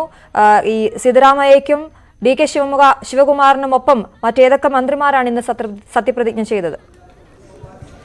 അശ്വതി, സത്യപ്രതിജ്ഞാ ചടങ്ങുകൾ ഇപ്പോൾ അവസാനിച്ചിരിക്കുന്നു. 10 പേരാണ് ഇന്ന് സത്യപ്രതിജ്ഞ ചെയ്ത്. മുഖ്യമന്ത്രിയായി സിദ്ധരാമയ്യ വീണ്ടും കർണാടകത്തിൽ അധികാരത്തിൽ വന്നിരിക്കുകയാണ്. സിദ്ധരാമയ്യയ്ക്ക് പുറമെ ഉപമുഖ്യമന്ത്രി DK ശിവകുമാറാണ് പിന്നീട് സത്യപ്രതിജ്ഞ ചെയ്തത്. ഇതിന് പുറമെ 8 മന്ത്രിമാർ കൂടി സത്യപ്രതിജ്ഞ ചെയ്തു. മുഖ്യമന്ത്രിക്കും ഉപമുഖ്യമന്ത്രിക്കും പിന്നാലെ സത്യപ്രതിജ്ഞ ചെയ്തത് G പരമേശ്വരിയാണ്. G പരമേശ്വരിക്ക് ശേഷം KH Muniyappa, KJ George, MB Patil, Satish Jarkiholi, Priyank Kharge, Ramalinga Reddy, Sameer Ahmed Khan എന്നിവരും സത്യപ്രതിജ്ഞ ചെയ്ത് അധികാരമേറ്റു. ഇനി അശ്വതി സൂചിപ്പിച്ചപ്പോൾ തന്നെ പ്രതിപക്ഷ ഐക്യത്തിന്റെ ഒരു വേദിയായിരുന്നു സത്യപ്രതിജ്ഞാ ചടങ്ങ്. പ്രത്യേകിച്ച് ലോക്സഭാ തെരഞ്ഞെടുപ്പ് ഇനി 10 മാസം മാത്രമാണ് ബാക്കിയുള്ളത്. അതുകൊണ്ട് തന്നെ പ്രധാനപ്പെട്ട പ്രതിപക്ഷ നേതാക്കളെല്ലാം തന്നെ ചടങ്ങിന് എത്തിയിരുന്നു. തമിഴ്നാട് മുഖ്യമന്ത്രി MK സ്റ്റാലിൻ, ബീഹാർ മുഖ്യമന്ത്രി നിതീഷ് കുമാർ, ഉപമുഖ്യമന്ത്രി തേജസ്വി യാദവ് തുടങ്ങിയവർ ചടങ്ങിനെത്തിയിരുന്നു. ഇതിനു പുറമെ NCP അധ്യക്ഷൻ ശരത് പവാർ ചടങ്ങിനെത്തിയിരുന്നു. ജമ്മു കശ്മീരിൽ നിന്ന് നാഷണൽ കോൺഫറൻസ് നേതാവ് ഫാറൂഖ് അബ്ദുള്ള ചടങ്ങിനെത്തിയിരുന്നു. ഇങ്ങനെ പ്രതിപക്ഷ നേതാക്കൾ കൊണ്ട് സമ്പന്നമായിരുന്നു. മുഖ്യമന്ത്രി പിണറായി വിജയന് ക്ഷണമുണ്ടായിരുന്നില്ലെങ്കിലും CPM general secretary Sitaram Yechury, ഒപ്പം തന്നെ CPI ജനറൽ സെക്രട്ടറി D രാജ തുടങ്ങിയവരും ചടങ്ങിന്റെ ഭാഗമാവുകയും ചെയ്തു. ഇങ്ങനെ പ്രതിപക്ഷ ഐക്യത്തിന്റെ ഒരു വിശാല പ്രതിപക്ഷ ഐക്യത്തിന്റെ വേദിയായി കൂടി മാറി ബംഗളൂരുവിലെ ശ്രീ കണ്ഠീരവ സ്റ്റേഡിയം. ഏതായാലും ഇന്ന് മന്ത്രിസഭാ യോഗം ചേരും. സ്വാഭാവികമായും ഈ മന്ത്രിസഭാ യോഗത്തിന്റെ ആദ്യ അജണ്ട എന്ന് പറയുന്നത് പ്രകടന പത്രികയിലെ 5 പ്രധാനപ്പെട്ട വാഗ്ദാനങ്ങൾ നടപ്പാക്കുക എന്നുള്ളതാണ്. അതുകൊണ്ട് അത് പ്രഖ്യാപിച്ചുകൊണ്ടുള്ള പ്രഖ്യാപനം ഈ രാഹുൽ ഗാന്ധി അവിടെ സംസാരിക്കുന്നു. അതിലേക്ക് ತಿರಸ್ಕಾರ ಮಾಡಿ ಸೋಲಿಸಿದ್ದೀರಾ. ಉನ್ಕಿ ನಫರತ್ ಕೋ ಹರಾ ದಿಯಾ. ಇವತ್ತು ಅವರ ಒಂದು ದ್ವೇಷದ ರಾಜಕಾರಣನ ನೀವು ಸೋಲಿಸಿದ್ದೀರಾ. जैसे हमने यात्रा में कहा था, नफरत को मिटाया. ಇವತ್ತು ಕಾಂಗ್ರೆಸ್ ಪಕ್ಷ ಒಂದು ಸ್ಪಷ್ಟವಾದಂತ ಸಂದೇಶ ಕೊಟ್ಟಿದೆ. ದ್ವೇಷನ ಮುಗಿಸಿ ಪ್ರೀತಿನ ಹರಡಿಸಿ ಅನ್ನಂತ ಒಂದು नफरत के बाजार में कर्नाटक ने लाखों मोहब्बत की दुकानें खोली हैं. ಇವತ್ತು ಈ ಒಂದು ದ್ವೇಷನ ಮುಗಿಸೋದ್ರಲ್ಲಿ ಲಕ್ಷಾಂತರ ಸಂಖ್ಯೆಯಲ್ಲಿ ಕರ್ನಾಟಕದವರು ತಾವೆಲ್ಲ ಕೂಡ ಶ್ರಮ ಹಾಕಿದ್ದೀರಾ. पिछले 5 साल आपने भ्रष्टाचार सहा. ಕಳೆದ 5 ವರ್ಷದಿಂದ ನೀವು ಭ್ರಷ್ಟಾಚಾರನ ನೋಡಿದ್ದೀರಾ. हमने आपसे 5 वायदे किए थे. ನಾವು ನಿಮಗೆ 5 ವಚನಗಳನ್ನ 5 ಪ್ರಮಾಣಗಳನ್ನ ಮಾಡಿದ್ವಿ. पहला वायदा गृह लक्ष्मी 2000 रुपए हर महीने महिलाओं को. ನಾವು ಕೊಟ್ಟಂತ ಮೊದಲನೇ ಆಶ್ವಾಸನೆ ಗೃಹ ಲಕ್ಷ್ಮಿ, ಪ್ರತಿಯೊಂದು ಹೆಣ್ಮಗು ಕೂಡ 2000 ರೂಪಾಯಿ ಅಂತ. दूसरा वायदा गृह ज्योति 200 यूनिट बिजली मुफ्त में. ನಾವು ಮಾತು ನಿಮ್ಮೆಲ್ಲರಿಗೂ ಕೂಡ ಗೃಹ ಜ್ಯೋತಿ 200 ಯೂನಿಟ್ ಕರೆಂಟ್ ಉಚಿತವಾಗಿ ತಮ್ಮೆಲ್ಲರಿಗೂ ಕೂಡ. तीसरा वायदा अन्नभाग्य 10 किलो चावल हर परिवार के मेंबर को. ಮೂರನೇ ಕೊಟ್ಟಿದ್ದಂತ ಮಾತು ಅನ್ನಭಾಗ್ಯ, ಪ್ರತಿಯೊಂದು ಕುಟುಂಬದ ಸದಸ್ಯರಿಗೂ ಕೂಡ 10 kg ಅಕ್ಕಿ ಉಚಿತವಾಗಿ. ನಿಮ್ಮೆಲ್ಲರಿಗೂ ಕೂಡ ಗೃಹ ಜ್ಯೋತಿ 200 ಯೂನಿಟ್ ಕರೆಂಟ್ ಉಚಿತವಾಗಿ ತಮ್ಮೆಲ್ಲರಿಗೂ ಕೂಡ. तीसरा वायदा अन्नभाग्य 10 किलो चावल हर परिवार के मेंबर को. ಮೂರನೇ ಕೊಟ್ಟಿದ್ದಂತ ಮಾತು ಅನ್ನಭಾಗ್ಯ, ಪ್ರತಿಯೊಂದು ಕುಟುಂಬದ ಸದಸ್ಯರಿಗೂ ಕೂಡ 10 kg ಅಕ್ಕಿ ಉಚಿತವಾಗಿ. चौथा वायदा शक्ति, महिलाओं को फ्री बस ट्रैवल पूरे कर्नाटक में. ನಾಲ್ಕನೇ ಕೊಟ್ಟಿದ್ದಂತ ಮಾತು ಉಚಿತವಾಗಿ ಮಹಿಳೆಯರಿಗೆ ಕರ್ನಾಟಕ ರಾಜ್ಯಗಳಲ್ಲಿ ಬಸ್ಗಳಲ್ಲಿ ಪ್ರವಾಸ ಉಚಿತ. और पांचवा वायदा युवा निधि 3000 रुपए हर महीने ग्रेजुएट्स को और 1500 रुपए डिप्लोमा होल्डर्स को. 5ನೇ ಆಶ್ವಾಸನ ನಾವು ಕೊಟ್ಟಿರತಕ್ಕಂತದ್ದು ಯುವ ನಿಧಿ ಅಂತ ಹೇಳಿ ಪದವೀಧರರಿಗೆ 3,000 ರೂಪಾಯಿ, ಡಿಪ್ಲೊಮಾದವರಿಗೆ 1,500 ರೂಪಾಯಿ ತಮ್ಮೆಲ್ಲರಿಗೂ ಕೊಟ್ಟಿದ್ದೀವಿ. मैंने आपसे कहा था कि हम झूठे वायदे नहीं करते हैं.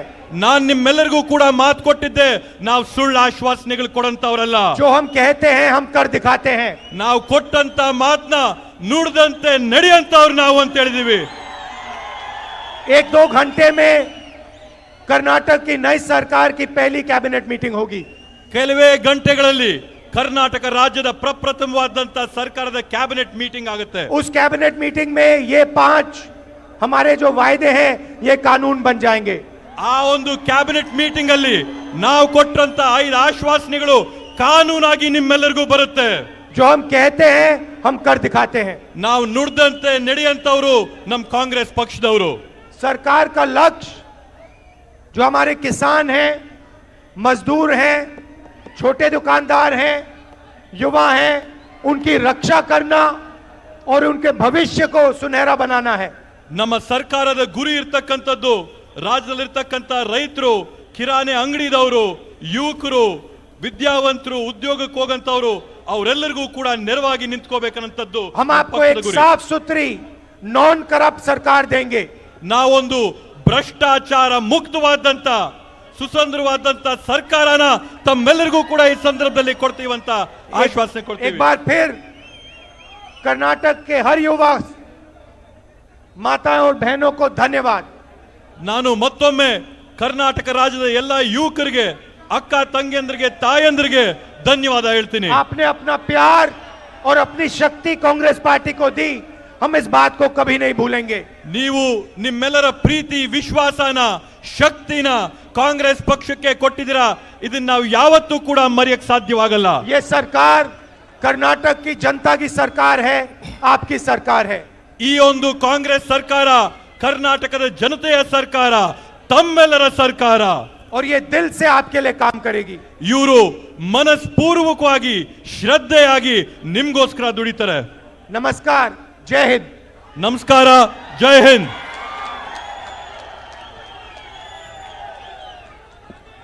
ಈಗ ತಮ್ಮನ್ನು ಉದ್ದೇಶಿಸಿ ನಮ್ಮ ರಾಷ್ಟ್ರೀಯ ಕಾಂಗ್ರೆಸ್ ಪಕ್ಷದ ಅಧ್ಯಕ್ಷರಂತ ಮಲ್ಲಿಕಾರ್ಜುನ್ ಖರ್ಗೆ ಸಾಹೇಬರು ಒಂದು ಸಂದೇಶವನ್ನು ಕೊಡ್ತಾ ಇದ್ದಾರೆ.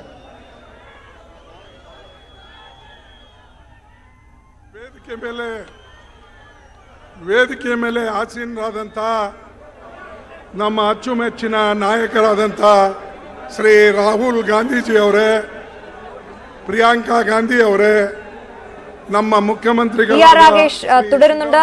ഈ സത്യപ്രതിജ്ഞാ വേദിയിൽ ഇപ്പോൾ നേതാക്കളുടെ പ്രസംഗം നടക്കുകയാണല്ലോ. രാഹുൽ ഗാന്ധി വലിയ വിജയത്തിന് ശേഷം പറഞ്ഞ അതേ വാക്കുകൾ അവിടെ ആവർത്തിച്ചു. സ്നേഹത്തിന്റെ കട കർണാടകയിൽ തുടർന്നു എന്നാണ് അദ്ദേഹം പറഞ്ഞത്. ഒപ്പം പറഞ്ഞതെല്ലാം ചെയ്യും, വാഗ്ദാനങ്ങൾ നടപ്പിലാക്കുമെന്നും അദ്ദേഹം പറഞ്ഞു. മറ്റെന്തൊക്കെ കാര്യങ്ങളാണ് അദ്ദേഹത്തിന്റെ പ്രസംഗത്തിലുണ്ടായിരുന്നത്?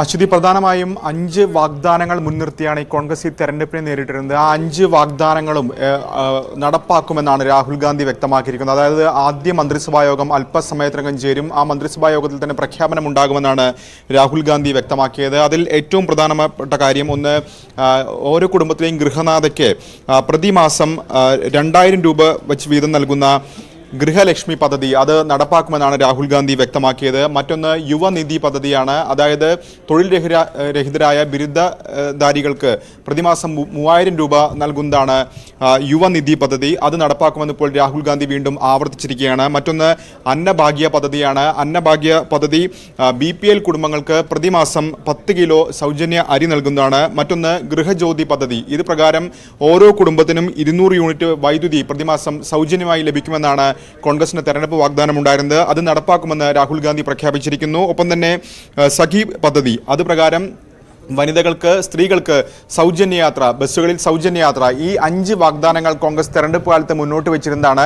ഈ 5 വാഗ്ദാനങ്ങളും നടപ്പാക്കുമെന്ന് ഇപ്പോൾ രാഹുൽ ഗാന്ധി വ്യക്തമാക്കിയിരിക്കുകയാണ്. മാത്രവുമല്ല, പാവപ്പെട്ടവർക്കൊപ്പം നിലയുറപ്പിക്കുന്നതായിരിക്കും സർക്കാരിന്റെ നിലപാട് അങ്ങനെയായിരിക്കുമെന്ന് രാഹുൽ ഗാന്ധി ആവർത്തിച്ചിരിക്കുന്നു. കൂടാതെ ഈ ചടങ്ങിനെത്തിയ എല്ലാവർക്കും, വോട്ട് ചെയ്ത എല്ലാവർക്കും, ചടങ്ങിന്റെ ഭാഗമായ പ്രതിപക്ഷ നേതാക്കൾക്കും രാഹുൽ ഗാന്ധി നന്ദി അറിയിച്ചിരിക്കുകയാണ്. ശരി, രാകേഷാണ് വിശദമായ വിവരങ്ങൾ നൽകിയത്. മറ്റു വാർത്തകളിലേക്ക് ചെറിയ ഇടവേളയ്ക്ക് ശേഷം.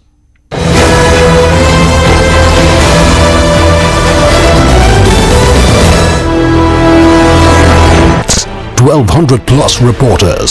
ചുറ്റുമുള്ള പ്രതിഷേധക്കാരുടെ ആളുകളുടെ എണ്ണത്തിൽ തന്നെ നമുക്ക് കൃത്യമായി കാണാനാകും. വലിയ പ്രതിഷേധത്തിലേക്ക് UDF കടക്കുകയാണ്. സെക്രട്ടേറിയറ്റ് വളഞ്ഞുകൊണ്ടുള്ള സമരം ഇപ്പോൾ എങ്ങനെ പുരോഗമിക്കുന്നു പ്രതിഷേധ സമരം? അവിടെ നിന്നുള്ള വിശദാംശങ്ങൾ. സ്വൈര്യമായി വഴിയിലൂടെ സഞ്ചരിക്കാൻ കഴിയാത്ത സാഹചര്യം. ഞാൻ പ്രദാനം ചെയ്യുന്ന കടുത്തുരുത്തി നിയോജക മണ്ഡലത്തിൽ കഴിഞ്ഞ ദിവസമുണ്ടായ ഏറ്റവും ദുഃഖകരമായ കൊട്ടാരക്കരയിൽ വെച്ചുണ്ടായ ഉപരോധിക്കാൻ തുടങ്ങിയിട്ട് തിരുവനന്തപുരം ജില്ലയിൽ നിന്നുള്ള 4 നിയോജക മണ്ഡലങ്ങളിൽ നിന്നുള്ള പ്രവർത്തകരാണ് ആദ്യം 6 സെക്രട്ടേറിയറ്റ് വളയിൽ സമരത്തിൽ പങ്കെടുക്കുന്നത്. അതിന് പിന്നാലെ തന്നെ കൊല്ലം ജില്ലയിൽ നിന്നും പത്തനംതിട്ട ജില്ലയിൽ നിന്നുള്ള പ്രവർത്തകരെത്തി.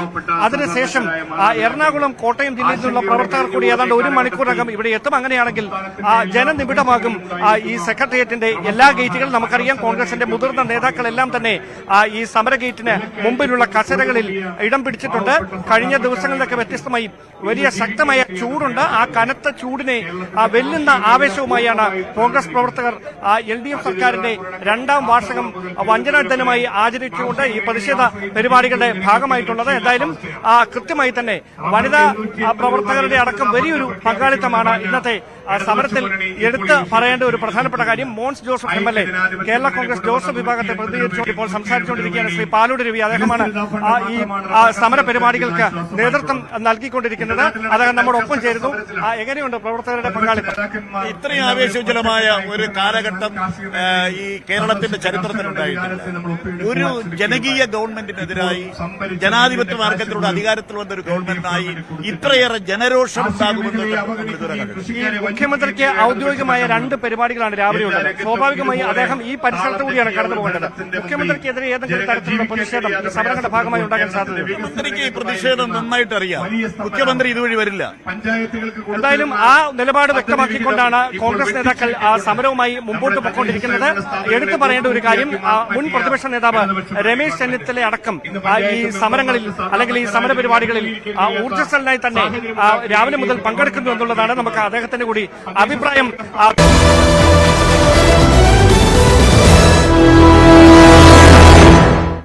കോട്ടയം കണമലയിലെ അക്രമകാരിയായ കാട്ടുപോത്തിനെ വെടിവെച്ചു കൊല്ലാനുള്ള കളക്ടറുടെ ഉത്തരവിൽ വിവാദം. കളക്ടറുടെ ഉത്തരവ് നിലനിൽക്കില്ല എന്നറിഞ്ഞതോടെ മരിച്ചവരുടെ ബന്ധുക്കൾ പ്രതിഷേധം അറിയിച്ച് രംഗത്തു വന്നു. അതിനിടെ കാട്ടുപോത്തിനെ കണ്ടാൽ മയക്കുവെടി വെച്ച് പിടികൂടാനുള്ള ഒരുക്കത്തിലാണ് വനംവകുപ്പ്. കേന്ദ്ര മൃഗസംരക്ഷണ നിയമപ്രകാരം കാട്ടുപോത്തിനെ വെടിവെച്ചു കൊല്ലാൻ കളക്ടർക്ക് ഉത്തരവിടാനാകില്ല. ഇതാണ് വിവാദമായത്. DFO പോത്തിനെ കണ്ടെത്തി പോലീസിനെ അറിയിക്കണം, പോലീസ് വെടിവെക്കണം. ഇതായിരുന്നു ഉത്തരവ്. വനംവകുപ്പും പോലീസും എതിർപ്പറിയിച്ചതോടെ കളക്ടർ വെട്ടിലായി. മരിച്ചവരുടെ ബന്ധുക്കളും പ്രതിഷേധവുമായി രംഗത്ത് വന്നു.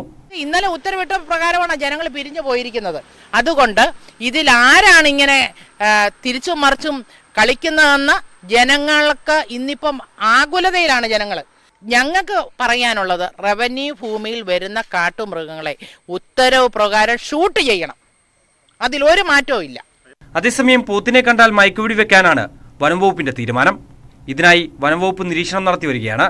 കാട്ടിലേക്ക് പോത്തു പോയതിനാൽ ഉള്ളിൽ വെച്ച് വെടിവെക്കില്ല, മയക്കുവെടി വെച്ച് ഉൾക്കാട്ടിൽ കൊണ്ടുപോയി വിടാനാണ് പദ്ധതി. ന്യൂസ് 18 കോട്ടയം. പാലക്കാട് ശിരുവാണിയിൽ നാട്ടാനയെ കാട്ടാനക്കൂട്ടം ആക്രമിച്ചു. മരം കയറ്റാനായി കൊണ്ടുവന്ന മഹാദേവൻ എന്ന ആനയാണ് കാട്ടാനക്കൂട്ടം ആക്രമിച്ചത്.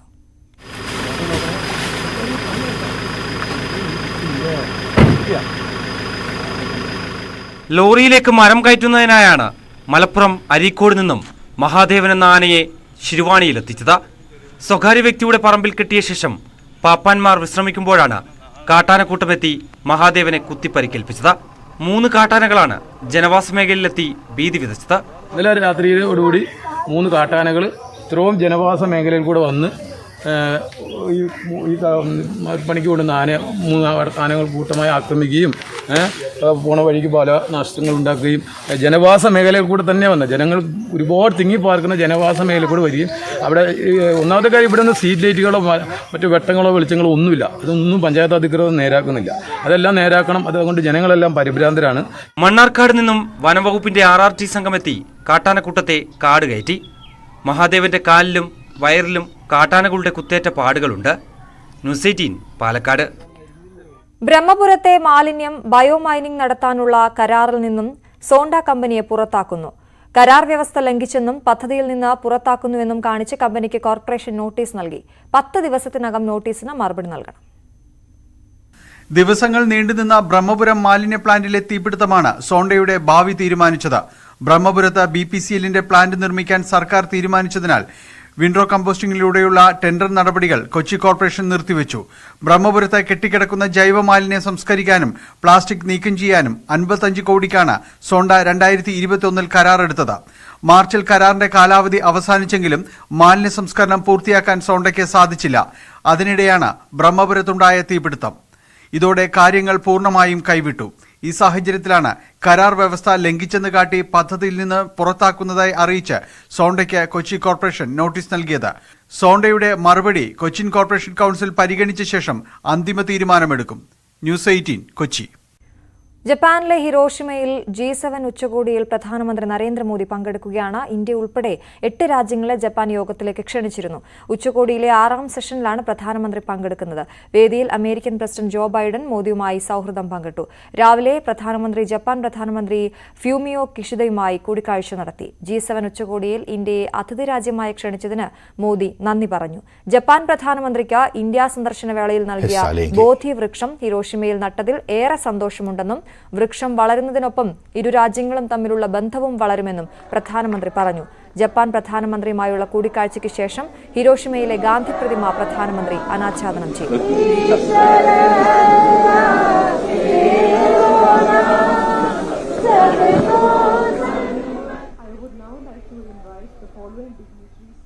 G7 समिट की मेरी इस विजिट में मुझे सबसे पहले पूज्य महात्मा गांधी की प्रतिमा का अनावरण का सौभाग्य मिलना, ये अपने आप में एक बहुत ही बड़ा सुयोग है. आज विश्व क्लाइमेट और आतंकवाद की लड़ाई से जूझ रहा है. पूज्य बापू के आदर्श क्लाइमेट के साथ जो लड़ाई है उसे जीतने का उत्तम से उत्तम मार्ग है. उनकी जीवन शैली प्रकृति के प्रति सम्मान, समन्वय और समर्पण का उत्तम उदाहरण रही है. उसी प्रकार से बुद्ध और गांधी की धरती जिसने विश्व को शांति का संदेश दिया, हिरोशिमा की धरती पर, और जापान जो कि भगवान बुद्ध के विचारों के से पल्लवित पोषित है, वहां पूज्य बापू की प्रतिमा अहिंसा के, करुणा के उन विचारों को आगे ले जाने में बहुत बड़ी प्रेरणा बनेंगे. मेरे लिए खुशी की बात है कि जापान के प्रधानमंत्री पिछले दिनों जब भारत आए थे तो मैंने उन्हें बौद्ध गांव से लाया हुआ एक पवित्र वृक्ष का पौधा दिया था. और आज उन्होंने मुझे बताया कि उन्होंने उस बोधि वृक्ष का पौधा था वो हिरोशिमा के गार्डन में लगाया है ताकि हिरोशिमा याद आते ही शांति के महत्व दुनिया समझ सकती है. मैं पूज्य बापू को आदरपूर्वक श्रद्धांजलि देता हूं. मैं हिरोशिमा का मेयर का, यहाँ की काउंसिल का, जापान गवर्नमेंट का हृदय से आभार व्यक्त करता हूं कि उन्होंने पूज्य बापू की प्रतिमा को यहाँ पर स्थान दिया और मुझे आज उसका लोकार्पण करने का अवसर दिया है. हम सब पूज्य बापू के आदर्शों को जानने का, जीने का और जगत के कल्याण के रास्ते पर चलने का प्रयास करें. यही उनको सच्ची श्रद्धांजलि होगी. Ukraine president Vladimir Zelensky, French president Emmanuel Macron എന്നിവരുമായി മോദി കൂടിക്കാഴ്ച നടത്തും. G7 സമ്മേളന വേദിയിലും ക്വാഡ് രാജ്യങ്ങളുടെ മീറ്റിംഗിലും പ്രധാനമന്ത്രി പങ്കെടുക്കും. ഇന്ത്യയുടെ പരമാധികാരത്തെ ചോദ്യം ചെയ്ത് ചൈനീസ് വിദേശകാര്യ മന്ത്രാലയം തർക്കപ്രദേശത്ത് യാതൊരു രീതിയിലുമുള്ള G20 മീറ്റിംഗ് അംഗീകരിക്കില്ലെന്ന് ചൈനീസ് വിദേശകാര്യ മന്ത്രാലയ വക്താവ് വാങ് വെൻബിൻ പറഞ്ഞു. അത്തരം മീറ്റിംഗുകളിൽ ചൈന പങ്കെടുക്കില്ലെന്നും അദ്ദേഹം വ്യക്തമാക്കി. തിങ്കളാഴ്ച മുതൽ കശ്മീരിൽ G20 ടൂറിസം വർക്കിംഗ് ഗ്രൂപ്പ് ചേരാനിരിക്കുന്ന പശ്ചാത്തലത്തിലാണ് ചൈനയുടെ വിവാദ നിലപാട്. ചൈനയ്ക്ക് മറുപടിയുമായി ഇന്ത്യ രംഗത്തെത്തി. സ്വന്തം ഭൂപ്രദേശത്ത് യോഗം നടത്താനുള്ള അധികാരം ഇന്ത്യക്കാണെന്നാണ് മറുപടി. വളരെ പ്രധാനപ്പെട്ട ഒരു വാർത്തയിലേക്ക്. IAS തലപ്പത്ത് വീണ്ടും മാറ്റം. വ്യവസായ പ്രിൻസിപ്പൽ സെക്രട്ടറിയുടെ അധിക ചുമതല വീണ്ടും മുഹമ്മദ് ഹനീഷിന് നൽകി. വിവരങ്ങളുമായി VV അരുൺ ചേരുന്നു. അരുൺ, എന്തൊക്കെ മാറ്റങ്ങളാണ് വന്നിരിക്കുന്നത്? വിവരങ്ങൾ. നേരത്തെ മുഹമ്മദ് ഹനീഷിനെ വ്യവസായ വകുപ്പിന്റെ ചുമതലയിൽ നിന്ന് മാറ്റിയത് വ്യവസായ പ്രിൻസിപ്പൽ സെക്രട്ടറി ആയിരുന്നു മുഹമ്മദ് ഹനീഷ്. അവിടെ നിന്ന് മാറ്റി അദ്ദേഹത്തെ ആരോഗ്യ വകുപ്പ് സെക്രട്ടറി ആക്കിയിരുന്നു. ഇപ്പോൾ ഇന്ന് വന്ന പുതിയ മാറ്റമനുസരിച്ച് ആരോഗ്യവകുപ്പ് സെക്രട്ടറിയുടെ ചുമതലയ്ക്കൊപ്പം വ്യവസായ വകുപ്പിന് കീഴിലുള്ള മൈനിങ് ആൻഡ് ജിയോളജി, പ്ലാന്റേഷൻ വകുപ്പുകളുടെ ചുമതല കൂടി മുഹമ്മദ് ഹനീഷ് നൽകുക. അദ്ദേഹം വ്യവസായ വകുപ്പ് തിരിച്ചെത്തുകയാണ്. ഇന്നലെയാണ് ഇതുമായി ക്യാമറ അഴിമതിയെ ബന്ധപ്പെട്ട അന്വേഷണ റിപ്പോർട്ട് മുഹമ്മദ് ഹനീഷ് സർക്കാരിന് സമർപ്പിക്കുകയും മന്ത്രി അത് വാർത്താ സമ്മേളനം നടത്തി പൂർണ്ണമായും ഇലക്ട്രോൺ ന്യായീകരിച്ച് രംഗത്തെത്തുകയും ചെയ്തിരിക്കുന്നു. അതിന് പിന്നാലെ വീണ്ടും ഒരു മാറ്റം വ്യവസായ വകുപ്പിലേക്ക് ഹനീഷിന് ഉണ്ടായിരിക്കുന്നു എന്നത് തന്നെ ഏറ്റവും പ്രധാനപ്പെട്ട ഈ ഇപ്പോഴത്തെ IAS മാറ്റത്തിൽ ഏറ്റവും പ്രധാനപ്പെട്ടത് കേശവേന്ദ്രകുമാർ IAS ആയുഷിന്റെ സ്പെഷ്യൽ സെക്രട്ടറി ആയിരുന്നു. അദ്ദേഹത്തെ ഫിനാൻസ് എക്സ്പെൻഡിച്ചർ സെക്രട്ടറിയായി മാറ്റിയിരിക്കുന്നു. MG Rajamanikyam local self government തദ്ദേശ വകുപ്പിന്റെ പ്രിൻസിപ്പൽ സെക്രട്ടറി ഡയറക്ടർ ആയിരുന്നു. അദ്ദേഹത്തെ അർബൻ അഫയേഴ്സ് ഡിപ്പാർട്ട്മെന്റ് ഡയറക്ടറായി മാറ്റിയിരിക്കുന്നു. വിഘ്നേശ്വരി IASനെ കൊളീജിയറ്റ് എഡ്യൂക്കേഷൻ ഡയറക്ടറായിരുന്ന വിഘ്നേശ്വരി IASനെ കോട്ടയം കളക്ടറായാണ് മാറ്റം നൽകിയിരിക്കുന്നത്. ജയശ്രീ കോട്ടയം സർവീസിൽ നിർമ്മിക്കുന്ന ജയശ്രീക്ക് പകരമാണ് ആ ഒരു നിയമനം ഉണ്ടായിരിക്കുന്നത്. ഏറ്റവും പ്രധാനപ്പെട്ട മാറ്റം ഇത്തരത്തിൽ മുഹമ്മദ് ഹനീഷ് വ്യവസായ വകുപ്പിലേക്ക് തിരിച്ചു വരുന്നു എന്നുള്ളത് തന്നെയാണ്. അരുൺ, ഈ രണ്ടാഴ്ചക്കിടയിലും നാലാമത്തെ മാറ്റമാണ് ഇപ്പോൾ ഈ മുഹമ്മദ് ഹനീഷിന്റേതെന്ന് പറയുമ്പോൾ അതിനെ എങ്ങനെയാണ് വ്യാഖ്യാനിക്കേണ്ടത്? അത് തന്നെയാണ് ഏറ്റവും പ്രധാനപ്പെട്ട കാര്യം. കാരണം മുഹമ്മദ് ഹനീഷ് വ്യവസായ വകുപ്പ് പ്രിൻസിപ്പൽ സെക്രട്ടറി ആയിരുന്നു. അദ്ദേഹത്തെ മാറ്റിയത് ക്യാമറ അഴിമതിയെ ബന്ധപ്പെട്ട അന്വേഷണ റിപ്പോർട്ടിനിടെയാണ് അത്തരമൊരു മാറ്റം മുഹമ്മദ് ഹനീഷിന് ഉണ്ടായത്. അതൊരു അസ്വാഭാവികതയെന്ന് ഉയർന്നു വന്നിരുന്നു. അദ്ദേഹത്തെ ആദ്യം ആരോഗ്യവകുപ്പിലേക്കല്ല നിയമിച്ചത്, അദ്ദേഹത്തെ റവന്യൂ വകുപ്പിലേക്ക് കൊണ്ടുപോയി പിന്നെ പെട്ടെന്ന് അതേ ദിവസത്തിന് ഉത്തരവ് തിരുത്തി ആരോഗ്യവകുപ്പ് സെക്രട്ടറിയാക്കുകയും പ്രിൻസിപ്പൽ സെക്രട്ടറിയാക്കുകയും ചെയ്യുകയായിരുന്നു. അതിൽ നിന്ന് വീണ്ടും ഒരു മാറ്റം ഉണ്ടായിരിക്കുന്നു. അദ്ദേഹം വീണ്ടും നേരിട്ടല്ലെങ്കിൽ പോലും വ്യവസായ വകുപ്പിന്റെ ഭാഗമായി മാറുകയാണിപ്പോൾ. ശരി, എന്തായാലും വളരെ പ്രധാനപ്പെട്ട വാർത്തയാണ് ഇപ്പോൾ പുറത്തു വന്നിരിക്കുന്നത്. IAS തലപ്പത്ത് വീണ്ടും മാറ്റമുണ്ടായിരിക്കുന്നു. വ്യവസായ പ്രിൻസിപ്പൽ സെക്രട്ടറിയുടെ അധിക ചുമതല മുഹമ്മദ് ഹനീഷിന് നൽകിയിരിക്കുന്നു എന്ന വാർത്ത വരുന്നു. ഈ രണ്ടാഴ്ചക്കിടയിൽ നാലാമത്തെ മാറ്റമാണ് അദ്ദേഹത്തിന് നൽകിയിരിക്കുന്നത്. അരുൺ, ഇത്തരത്തിൽ ഒരു തലപ്പത്തൊരു മാറ്റം വരുമ്പോൾ അത് ഏതെങ്കിലും രീതിയിൽ വകുപ്പിനെ ബാധിക്കുമോ? വകുപ്പിന്റെ പ്രവർത്തനങ്ങളെ ബാധിക്കുമോ?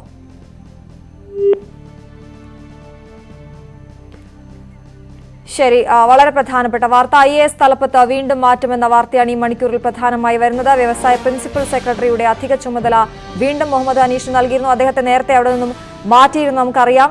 ഇപ്പോൾ വീണ്ടും ഈ രണ്ടാഴ്ചക്കിടെ നാലാമത്തെ മാറ്റമാണ്. ഇപ്പോൾ അദ്ദേഹം വ്യവസായ പ്രിൻസിപ്പൽ സെക്രട്ടറിയുടെ അധിക ചുമതല അദ്ദേഹത്തിന് നൽകിയിരിക്കുന്നു.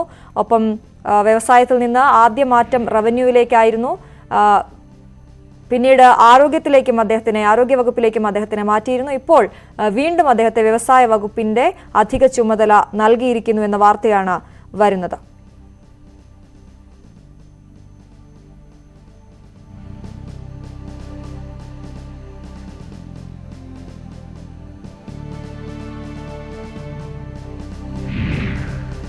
വ്യവസായ പ്രിൻസിപ്പൽ സെക്രട്ടറിയുടെ ചുമതല വീണ്ടും മുഹമ്മദ് ഹനീഷിലേക്ക് എത്തിയിരിക്കുന്നു. വ്യവസായ വകുപ്പിൽ അദ്ദേഹം ആരോഗ്യ സെക്രട്ടറിയായി തുടരും. വ്യവസായ വകുപ്പിൽ അധിക ചുമതലയാണ് എന്നുള്ളതാണ് ഏറ്റവും പ്രധാനപ്പെട്ട കാര്യം. IAS തലപ്പത്ത് അഴിച്ചുപണി വന്നിരിക്കുന്നു. വ്യവസായ വകുപ്പിൽ പുതിയ തസ്തിക വന്നിരിക്കുന്നു. ആനി ജൂല തോമസ് വ്യവസായ വകുപ്പിൽ ഓഫീസർ ഓൺ സ്പെഷ്യൽ ഡ്യൂട്ടി വഹിക്കും.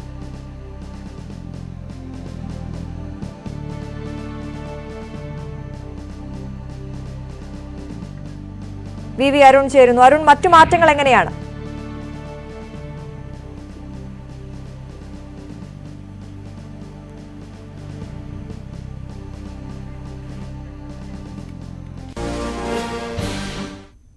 മറ്റു വാർത്തകളിലേക്ക് പോകാം. കശ്മീരിലെ പൂഞ്ചിൽ ഭീകരരുടെ നുഴഞ്ഞുകയറ്റ ശ്രമം തകർത്ത സുരക്ഷാസേന.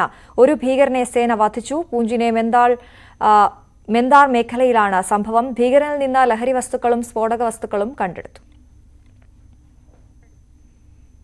വയനാട്ടിൽ 200ഓളം വർഷം മുമ്പത്തെ ചരിത്രത്തിലേക്ക് വെളിച്ചം വീശുന്ന പുരാവസ്തുക്കൾ കണ്ടെത്തി.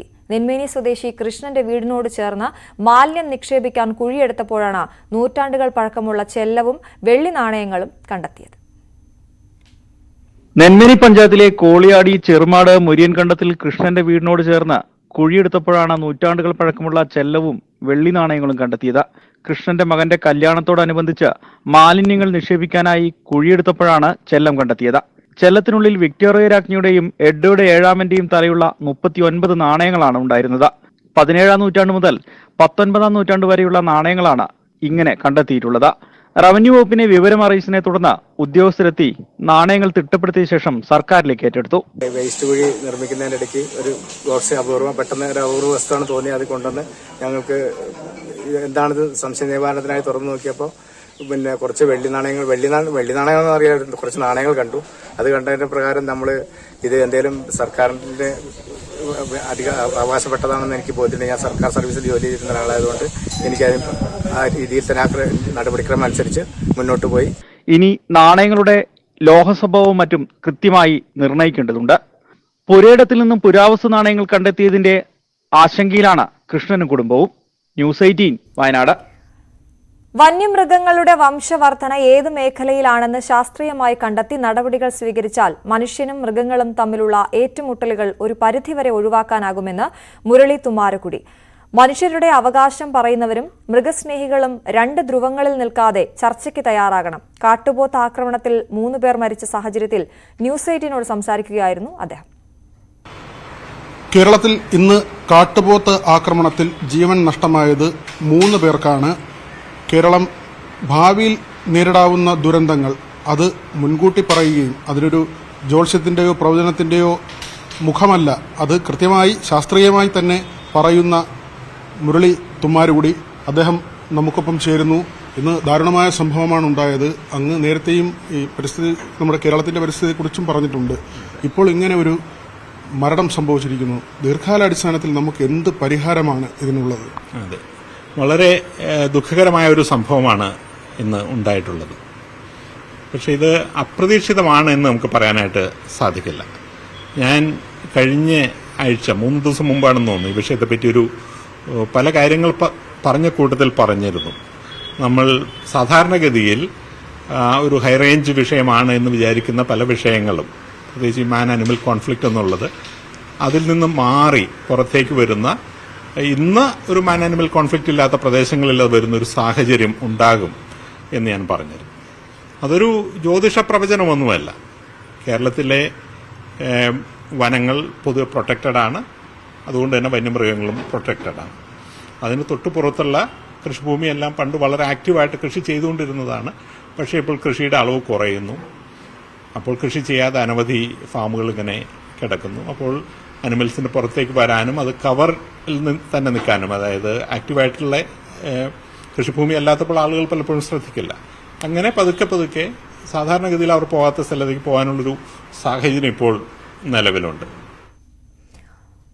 പാലക്കാട്ടെ RSS മുൻ പ്രചാരകൻ ശ്രീനിവാസൻ വധക്കേസിൽ ഒളിവിൽ കഴിയുന്ന പ്രതികളെക്കുറിച്ച് സൂചന നൽകുന്നവർക്ക് ലക്ഷങ്ങൾ പാരിതോഷികം.